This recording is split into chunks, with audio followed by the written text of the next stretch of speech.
आपके साथ सदफ फातिमा। जम्मू कश्मीर में चुनाव उम्मीदवारों के हार जीत का अंतर लगातार बढ़ा है। बहुत पुरानी बातें छोड़कर अगर 2014 से देखा जाए तो ये अंतर लगातार बढ़ता हुआ दिखता है। इसके मायने जो भी निकाले जाएं, लेकिन ये हकीकत है। हार जीत के अंतर का ये ट्रेंड लोकसभा और विधानसभा दोनों चुनावों में एक ही तरह का दिखता है। अगर 2014 की बात की जाए तो लोकसभा चुनावों में बीजेपी को लद्दाख समेत जम्मू की तीनों सीटें हासिल हुई थी, जबकि कश्मीर की 3 सीटें पीडीपी के खाते में गई थी। कुछ महीनों बाद विधानसभा के चुनाव हुए तो साफ बहुमत तो किसी को नहीं मिला। 28 सीटों के साथ पीडीपी सबसे बड़ी पार्टी के तौर पर सामने आई थी। उस वक्त राज्य में 87 सीटें थी और बहुमत के लिए 44 सीटें चाहिए थी। दूसरे स्थान पर बीजेपी थी और उसे पीडीपी से 3 कम 25 सीटें मिली थी। वहीं आपको बता दें कि नेशनल कॉन्फ्रेंस को 15 और कांग्रेस को 12 सीटें हासिल हुई थी।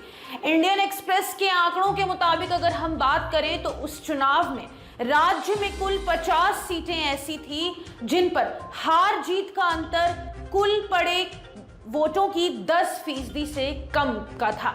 वहीं इस चुनाव में 52 सीटें ऐसी रही जिन पर जीत हार के अंतर से ज्यादा वोट किसी तीसरे प्रत्याशी को मिला।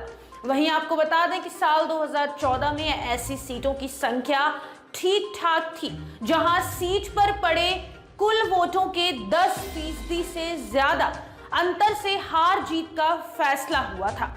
साथ ही आपको बताते चले कि अगर पार्टीवार देखा जाए तो महबूबा मुफ्ती की पीडीपी की 18, नेशनल कॉन्फ्रेंस की 13, बीजेपी की 7 और कांग्रेस की 6 और अन्य छोटे दलों या निर्दलियों की 6 सीटों पर हार जीत का अंतर 10% से कम रहा था।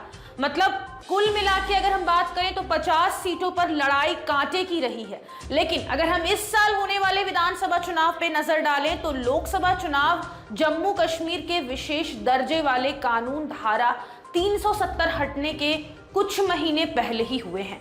ऐसे में बीजेपी और नेशनल कॉन्फ्रेंस को 3 सीटें मिली। विधानसभावार इन नतीजों को देखने पर यह पता चलता है कि कम अंतर वाली सीटों की संख्या इस बार पिछले चुनाव की तुलना में घट गई है। वहीं राज्य में ऐसी कुल सीटों की संख्या 50 से घटकर 20 हो जाती है, जिस पर हार जीत का अंतर 10% से कम था। वहीं आपको बता दें कि आंकड़ों को देखने से पता चलता है साफ कि नेशनल कॉन्फ्रेंस की 11, कांग्रेस की 3, बीजेपी की 3 और 3 निर्दलीय प्रत्याशियों की जीत हार का अंतर कुल पड़े वोटों के 10% के अंतर से कम था। वहीं आपको बता दें कि इस चुनाव में आंकड़े बताते हैं कि कुल 22 सीटों पर हार जीत और अंतर से ज्यादा वोट तीसरे उम्मीदवार को मिले हैं। वहीं जम्मू कश्मीर में होने वाले विधानसभा चुनाव पर इस बार सबकी नजर है। इसके बाद 2024 में हुए लोकसभा चुनाव में बीजेपी को जम्मू की 2 सीटें हासिल हुई। नेशनल कॉन्फ्रेंस को भी इस चुनाव में 2 सीटें कश्मीर में मिली। वहीं घाटी की 1 सीट अलगावादी कहे जा रहे इंजीनियर राशिद को मिली थी। वहीं आपको बता दें कि राशिद फिलहाल अभी जेल में है। इन आंकड़ों को अगर विधानसभा मानकर देखा जाए तो 18 सीटें ऐसी रही जहां पर जीत हार का फैसला सीट पर पड़े कुल वोटों के 10% से कम रहा। यानी इन्हीं सीटों पर कांटे की टक्कर मानी जा सकती है और इस बार भी विधानसभा चुनाव होंगे तो इन्हीं सीटों पर सस्पेंस बरकरार रहेगा। इस समय जम्मू कश्मीर में उपराज्यपाल का शासन है और मनोज सिन्हा यहाँ के उपराज्यपाल हैं। जम्मू कश्मीर की राजनीतिक दल एक लंबे समय में विधानसभा चुनाव कराने की मांग कर रहे हैं। वहीं आपको बता दें कि जैसे ही 370 हटाया गया वैसे ही इस बार विधानसभा चुनाव होने हैं और ऐसे में अपने आप में ये बहुत खास बात है। भारत के निर्वाचन आयोग ने शुक्रवार को दिल्ली में एक प्रेस सम्मेलन में चुनाव की घोषणा करते हुए बताया कि जम्मू कश्मीर में मतदाताओं की संख्या 87.09 लाख है। विधानसभा के चुनाव जम्मू कश्मीर में कई तब्दीलियों के बाद किए जा रहे हैं। साल 2022 में जम्मू कश्मीर में परमिशन करके 7 नई सीटें जोड़ी गई हैं वहीं, और अब 83 सीटों की जगह नई विधानसभा में 90 सीटें होंगी। ये भी अपने आप में एक बहुत गौर करने वाली बात है।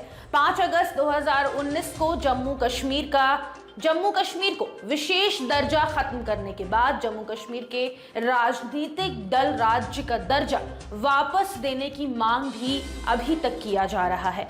2019 में विशेष दर्जा हटाए जाने के बाद जम्मू कश्मीर में एक लंबे समय तक कर्फ्यू और प्रतिबंध लगाए गए थे और यहां पर इंटरनेट को भी बंद कर दिया गया था ताकि अफवाहों से बचा जा सके। सरकार ने हजारों लोगों को हिरासत में ले लिया था, जिनमें कई नेता भी शामिल रहे थे।